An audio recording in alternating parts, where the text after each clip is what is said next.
What's up, everybody? Happy Wednesday and welcome to the XD Daily Creative Challenge. I'm your host, Jesse Showalter, back for day 3 of the XD Daily Creative Challenge. Really excited. We got lots of people. I hit my microphone in the live chat. That's how excited I am. I just smacked my microphone. We got Rosie's in the live chat, Tim and Eric, Kareem, we got Dale, we got just everybody's in the chat, just jumping in. If you're not in the chat, if you're watching this on YouTube, follow the link over to Behance, sign in, join us in the live chat. My homegirl Julia Clayton's in the chat. Check her workout online. She's got some awesome stuff for sure. It's Wednesday. It's the middle of the week. Happy Wednesday. Monday's gone. You shook that off. Tuesday came. You got productive. Wednesday's here. Time to get spicy. That's what I'm saying about Wednesdays. It is, like I said, day 3 of the XD Daily Creative Challenge, and we are smack dab in the middle of week 1 of a UI crash course, and then week 2 will be a UX design crash course. We're covering basics of UI design this week. We're talking typography, we're talking color, we're talking alignment, we're talking about all those things you need to know. And we're interweaving these challenges in with all the amazing and powerful features of Adobe XD. So if you don't know what the XD Daily Creative Challenge is all about, follow me to my desktop and let me rap with you about it a little bit. This is the Daily Creative Challenge. You can go to behance.net/challenge/XD to find out more. And this is what you see when you're signed in. There's 4 parts to this whole thing.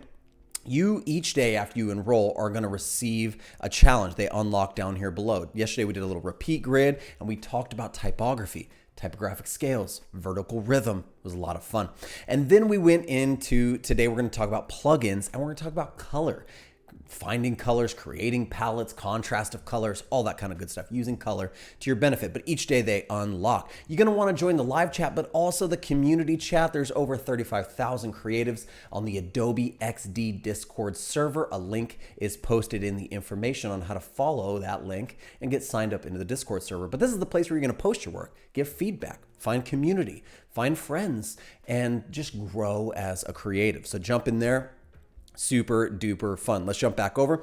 Then you're going to watch these daily shows along with me. We're going to crank out some awesome work. And there's a starting file when you go to get started here on each of these challenges. There's a starting file you can download, follow along with me. And then lastly, you're going to post your work up to Behance using the hashtag XD Daily Challenge. That way we can go over to Discover, just like we're about to do right now. And we can do a quick search. Let's do a quick search for XD Daily Challenge. That didn't get anything of what I just typed. XD Daily Challenge. And we can find specific stuff. We're like drilling down on the creative challenge stuff, and here it all is popping up. So your stuff could pop up here as well. We could take a look at it. And you know what? I think that's what we will do. Since we got people in the chat, we got Tim in the chat and Monir in the chat and Aiken in the chat. Let's jump over here, and maybe not just here, but over the Discord, and let's see in our current challenge channel in the Discord some of our submissions from yesterday. Somebody says, hey, Jesse Showalter, for day 2 of the XD Challenge, I was playing with this app. Oh, okay, we'll talk about that in a second, but let's look at this little piece of work. This is submitted by Okatan is the name there. And yesterday we did kind of a blog style layout. Just trying to focus mainly on typography, not a lot of color, not a lot of bells and whistles, and we wanted to create a vertical rhythm. So this is a nice piece of work here using that repeat grid action. I think that's pretty sweet. I like it. Let's jump over here. This one had a similar focus to what I did, which was like less color, more typography. Check it out. Look at this. Look at the pairing of typography. Got a little serif, got a little sans serif. Look at the sizes. Did this person use a little golden ratio? I don't know who submitted this. We got Cornelian Block. They submitted this piece of work, and it looks like they've created some contrast and some dynamics between the different pieces of typography here. That's looking pretty cool too. Here's another one, day 1 challenge. This might be for a different challenge, for a past challenge, but I tell you what, this is some good looking work. Speaking of good looking work, let's jump over to our starting file. And let's get cranking. Let's start doing some stuff. So I'm going to jump over to XD. Over here in XD, we have our starting file, a little bit about the challenge, a little bit of focus, some inspiration, and down below some links where you can find icons and photos and things that you might want to use. But our challenge today is we're going to be designing a landing page for a website on a topic of your choice. You do you, and I'll do my thing. But we want to use color to direct the user's attention, and we're going to try to use some plugins to build color palettes, check for contrast, see what we can do with plugins and just make the colors a spicy thing. So we're gonna jump over. You might have a different artboard here. It might have been a mobile artboard. That's okay. I just hit A for artboard and I just drilled down and found a nice web artboard, maybe 1920 by 1080. That'd be a good place to start for a landing page. It doesn't have to be the place that you go, but it could be a place to start. So let's talk about color really quickly before we dive in, shall we? I know some of you out there are color masters, and so everything I'm about to say, you're gonna be like, ugh, this is old news. But the basics, that's what this crash course is all about. Hitting those basics, mastering those basics. Really quick, Jennifer Poole, say hi to you. Just thanks for being here. Thanks for being in the chat. Anna, thanks for being in the chat. Everybody, tell me really quickly before we get started, what color combination, what do you love about color? What's your favorite color? What's a representation of color being used in a design? Or let's do this. This is an even better question. What's the hardest color for you to work with? What's a color that you tend to shy away from when you're doing design work? I know mine personally is red. It's hard for me to use red. I don't know why. I think maybe it's the front-end developer in me. When I'm testing stuff, I always make it red. But what's your least favorite color? What's a color that's hard for you to use? Let me know over there in the chat. While you're letting me know that, let's jump back to our browser. Let's take a look at some colors. Just some primary colors, okay? We got red, yellow, blue. These are considered primary colors. Secondary colors, quick 60 seconds on color basics, is the bringing together of some of those colors, which would create green, orange, and purple. Eric says, my favorite color in design is white. Very, very exciting stuff, Eric. White. Let's see. Favorite is blue. Ooh, somebody said hot pink. They shudder. That's a toughie. That's a tough to do hot pink. All right. So here's our primary colors. Let's look at a little bit of a color wheel really quickly. So here you have those primary colors, red, blue, yellow. You got your secondary colors, which we just talked about, which are orange, purple, and green. And then as you start mixing secondary colors together, you get those tertiary. So primary, secondary, tertiary colors is how we get our color wheel. If you're trying to remember a quick way in your mind, mental model of what is the color wheel, the little acronym is Roy G. Biv, right? So we got red, orange, yellow, Roy G, green, I almost messed it up, blue for V, and purple. Roy G. Biv. I just say it in your mind a few times. Let's all say it together. Roy G. Biv. Roy G. Biv. It's nice, isn't it? It's kind of weird, but that's okay. Let's move on. Let's talk about complementary colors as we get into some more of this color basic stuff. Well, a complementary color, you guessed it, is a color that complements another color. And if we're looking at our color wheel, an easy way to do that is go directly across the color wheel. So if we're looking over here at yellow, directly across on the color wheel, you will see a complementary color. You find this everywhere in every type of design: graphic design, web design, digital design, fashion design. Look at the pairing of these wonderful heels and this lovely nightgown. Come on. Can we just say fantastic about that? But it's the color combinations that you see that are just proven to work. And so, it's so funny, Monier says his less favorite color is yellow. Here's some beautiful color of yellow being used. So what we're trying to say is, this is not the rule. You don't know. You can step outside any of these rules we're about to lay down, but these rules tend to work. Design is less about art and it's more about problem solving, and there are some tried and true solutions. So we're gonna talk a little bit more. You also have different ways you can use color, analogous color schemes, so like blue, green, and some more green. Look at this wonderful little ensemble that we see here. That's a nice thing. And I know you're going like, why are we looking at fashion? Because I'm trying to prove to you that these color combinations work over and over and over. Look at that. There's some more blue and green. All right. And now we have ways we can also split color combinations, green, purple, and orange. You'd think that would never work. It works on the runway. That's all I'm saying. It works in some different places. So with all that being said, let's jump over and let's attack some color combinations. Let's build a palette out, shall we? Since we're on the topic of plugins, I'm going to kick over to the other side so you can see what's happening. I have my plugin manager open on the left-hand side of my screen. And there's lots of different plugins that we can use, but we could probably start out with the old color ranger. And first, let's do a little exploration of color, all right? I have some images. A good way to start is to use images. I like that. And I have a couple images on my desktop that I might want to play with. So we're creating a landing page. Let's keep this in mind. And let's drag one of these images in. I have some different images of people with bright color behind them. Let's start with one of these and create an accent color that goes with it and create an entire layout based off of it. And then we'll move on. We'll try something else. Let's try this one, okay? I'm going to bring this photo in. I'm going to go full screen on my Adobe XD. I'm going to shrink this image down and let's just bring it over here to the side. Let's make it nice and big. She just pops there in the color. We might want to pops her in the corner of our design. We might want to make her a little bit bigger, maybe something like this. And now we're going to take our rectangle, just drag that guy out. And why don't we take our color picker? We'll just pick the same color and let's get that border off so we don't have that line. And we'll just grab both of those, group them together. Let's go back over to our layers panel in the left-hand side of Adobe XD right there. And let's just name this BG for background. And why don't we lock it just like so? Now we have a nice color that, now we have one little problem. Let's go in here and just move our rectangle underneath so our person isn't blocked or cut off, all right? Everyone doing good so far? Stay with me. So we have a color, okay? We want to work off this color and find a nice complementary color, something that goes along with it. We can do an analogous color scheme if we want, or we can go really complementary. Let's lay in a couple of the foundational elements we're probably going to need. First thing is first, I'm going to open up Icon Jar. It's a little icon library thing that I like to use sometimes. And let's just grab some sort of little icon, something that's fun. Maybe this little crystal right here. I'm just going to drag that guy in and looking pretty good so far. Let's take it. Let's just stretch it up and move it over here to the side. Maybe just down a little bit. Let's bring in some text. What do we want to use? We had Casimir yesterday. Could we keep using Casimir or we go with something else? We're not sure. Let's do some text. Home. Wow, that is a tiny little text space. Let's zoom in and see what our problem is.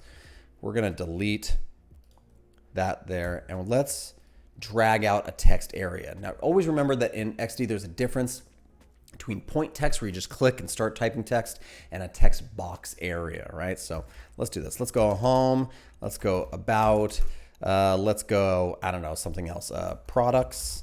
And let's go contact. It's just kind of your basic navigation in our landing page. And we're going to start playing. Now, I could take all the time in the world and start messing around with our typography and use some of the skills we learned yesterday, but we don't have time for that. Somebody says brown is really hard for me. That is pretty hard.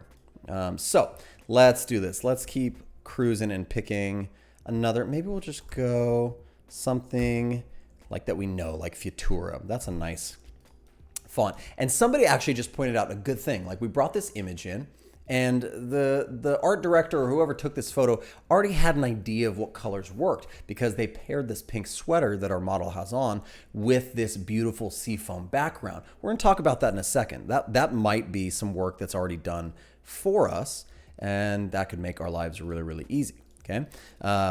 And you want to think about those things while you are designing so that you don't get you don't get blindsided. You want to use the colors that we have available to us. I guess that's what I mean, the assets that we have available to us. So here we go. We have this nice kind of setup for a landing page. I don't know, this navigation could be all the way over here if you want. If you like that better, we could do something like that. Let's close this up. All right, everything seems to be working all right. Let's make sure we have similar spacing between our edges. I'm going to right align my text on this side. And I just want to see what's the distance. And I get the distance between elements by holding down the Option key. And that just gives me a really quick readout. You can see our little pink guidelines that are popping up. Adobe XD is giving us smart measurements. Okay, so now we have some measurements there. That's looking pretty good. We want to take our text. Let's bring it down here. And why don't we do a little bit of the work we did yesterday, right, with some typography. Let's take that and times it by 2. We could do the golden ratio. Let's do times 2. What are we going to say about this product? Crystal makes your startup really work. Something simple, generic, easy. We're not trying to be copywriters right now. We're just trying to get something going. So let's do this again. 52 times 2. Now we have some nice big chunky text. And now our size is 104. Let's do that one times 1.618 for our typography to get a little bit of spacing here. All right, let's do something like that. And then let's play just a little bit with the size, see what we can get. Now, this might be the wrong color. We might want to go white over here. Ah, that's starting to look really calming, really nice. I'm digging it. We're just playing with typography, trying to make things work. We got medium. How about, yeah, let's just stay with that. That works pretty good for us. All right, now we have the setup of our landing page. And now we're going to start talking color. So we have this kind of seafoam turquoisey color behind there. We want to find something that pairs. What do? We can go back to our color wheel. Turquoise would be somewhere in here between blue and green. So we're looking up here towards the oranges or the red colors, right? Now, that's like the direct across. If we had legit green or legit blue, you could go directly across on that color scale or on that color wheel. But here, we want to go from cool to warm, right? So we were around those blues and those greens, and somewhere on the other side of the color wheel is those warm colors, the oranges and the reds. Well, pink kind of falls in that. So let's do something. Let's just make a button really quick. And here's how we can start testing whether or not our color is working. Let's make a nice round button. We'll take the border off of it and we'll make the fill. We'll pull the fill directly from our sweater that our model is wearing, okay? That's looking pretty good. Why don't we take a little bit of this and just say let's do free trial, something like that, okay? We're just doing all this off the cusp as we go. And that looks pretty good. We want to center align the text. And we want to make sure that it is above our button shape. That's still a pretty big text inside that button. Let's make it a little bit smaller. Let's bring in the edges to match our button. Bring this down just like that. And now we got ourselves a button. I think the shape of our button could be a little bit longer. This is just me finagling things, moving things around. Everybody in the chat seems like they're like against, like deathly ill against like hot pink. So I'll keep that in mind as we're designing. All right, so this works. This totally works. If we wanted to do something like, let's say her sweater wasn't pink. Let's do this. Let's experiment a little bit. Let's take her out of the equation for now, and let's play with our background color and a shape, okay? Does this work? Do we like this pairing of colors? Okay. I mean, I think we do. It doesn't really pop the way maybe I had hoped that it would. We're just going to move our text up there to white. We're going to play with some colors here because I think that black on that on this seafoam green is not really working for us. I really don't think it was.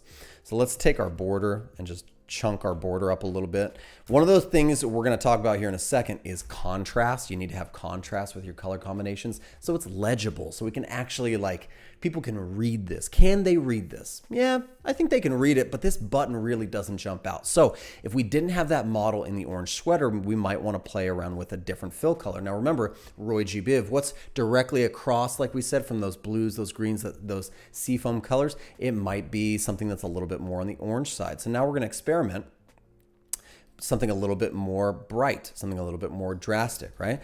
This works. This is a tried and true combination of colors, greens and oranges, greens and pinks. They work. But this is the next thing I want to talk about when it comes to color. This changes the tone of the design, I think, in my opinion. Before let's go back, we had this nice soft pink color. Is a little bit more feminine. It's a little softer. It's a little bit more gentle. But then if we go over to something that's a little bit more vibrant, like red or like a deep salmon color, we're being a little bit more aggressive now. So we got to think about color theory as well. And at the same time, in my mind, I'm trying to balance this idea of contrast and legibility. So was our pink the right answer? Maybe it's not as legible, right? It doesn't pop and I can't really see the text. And the other thing we really want to focus on is when we talk about contrast is we're trying to use color as a tool, like in our tool belt, right? To utilize for our purposes. If I'm trying to lead a user to this button is not standing out the way that I want it to. And so This is where we get the conflict between design and art direction. Maybe that sweater is the wrong thing for us. Maybe that pink is the wrong color, and we'd want to go with something like this, like more on this nice vibrant orange color, right? That's something we can think about. Let's do this. Let's put a like a branding, like just a quick fake little branding over here to the side. That'll just make me happier because I have a little bit of OCD and I don't like looking at it just sitting over there by itself. Okay. Now that we left that sweater in the dust, this orangey salmon kind of color, which I'm going to stray away from the orange a little less and more towards a little bit of that salmony red kind of color. This works, but now my background, it's just not like the right color combo. As I start playing with things and I'm moving around my color picker over here, I'm trying to figure out what makes more sense. I want contrast to my typography, but at the same time, I still want something that's soft, right? So for me, in my opinion, color is something you play with. Color isn't something that you just know. It's something you have to explore. So that's just for me, a big thing I want to encourage and impress upon everybody out there. The color, feel free to explore color, have fun with color. Now, let's use a couple of plugins and let's explore like the options we have with color. I'm going to select this color, this button that I made. I'm going to go over to my all my plugins and I'm going to go to color scale, one of my favorites. I chose a base color. That was the button that I was actually working with, right? And now I'm going to choose, I want to go from from the color to the color white. And I want to dictate a number of steps, okay? So I'm going to create, and that's going to create a nice color scale for me to work with. Now, if I come back over to my layers panel, I have this color right here, and we should have not grouped our button with it. So let's take that out. Something else is with it as well. Let's get that out of there, okay? Let's come back down. Let's put our button right back where it was. But now we have a color palette that we're working with. Now, what's cool about this is, as you're exploring color, you may or may not like the color that you chose, and you have different options and variations of hues and tints. I would do the same thing. I would take that same color, and I'd hit color scale again, but this time let's go to black, and let's do a nice color scale right there. Okay, go back to our thing right there. Make sure that we are not grabbing everything together. Boom, just like that. Now we're going from the color to black. Let's zoom out and see what our problem is. Got the color that's floating up there in La La Land. So we're exploring all the different options that we have, like the different colors, right? So we have the color going to white, color going to black. Let's do one more that's super duper fun.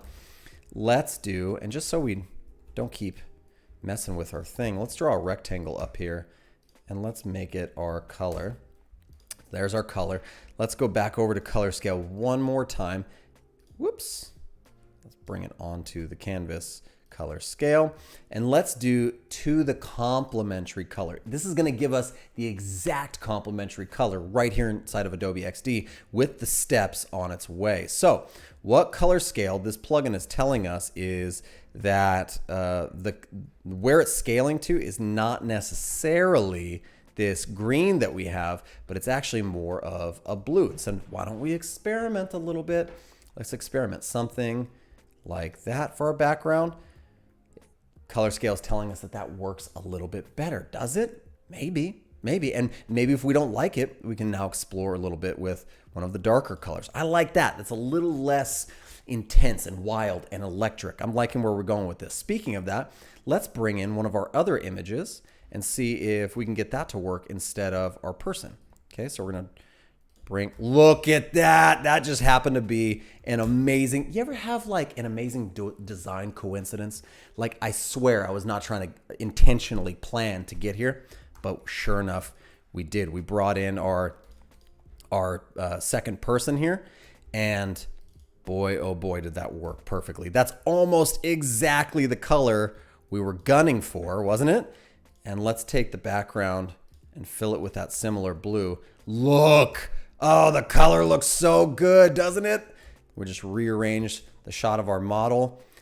And this is us playing with color. We got a few more minutes here as we're just playing with color and having some fun. This is a really, really basic design. But the idea is not to make a crazy design as much as it is to capitalize on the basics of color and make something really rad and interesting out of it. Okay, so let's do a few more plugins that might help you as you're working with color and you're fleshing this out. So Cornelian Block said, mind blown. Somebody said, that's perfect. And I got some crazy fun emoji faces.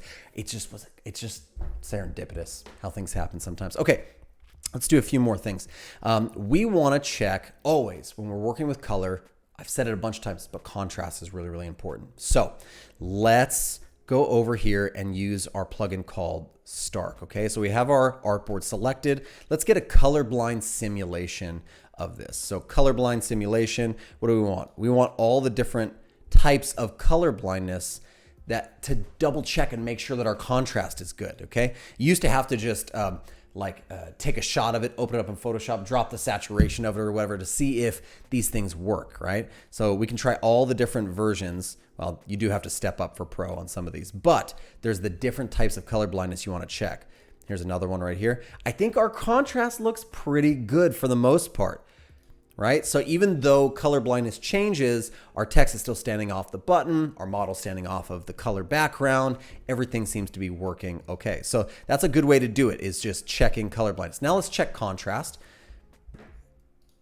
We're gonna make sure something is selected on the artboard, and we're gonna do a contrast check. So I selected my button and we're checking the contrast of that white text. It's giving us a pretty good grade here for like the large text, but not so much in other spots. Let's double check the contrast if we moved it to something else, like closer to this white. Let's just see if that contrast check works for us. Okay, so we're gonna choose the button again, check the contrast. Look, we get fails across the board. That means there could be better contrast for our button, right? So let's go back and let's explore some of that. And here's where I would go back to my colors. Let's try something a little bit darker and let's see how that affects our contrast. Let's just make sure the entire button group is selected. Back to our plugins, back down to Stark. Let's check the contrast. Now, ooh, see, we darkened it just a little bit. And although in my heart, I like that brighter one, we have better contrast. The legibility, the readability of this button is better this way. So then it becomes a balancing act. Do we want to? Well, that's it. We're closing up. We're all done. Got cut off. Bye-bye. Oh, I'm so sorry. Okay, we got to go, everybody, if you can still see me. Bye.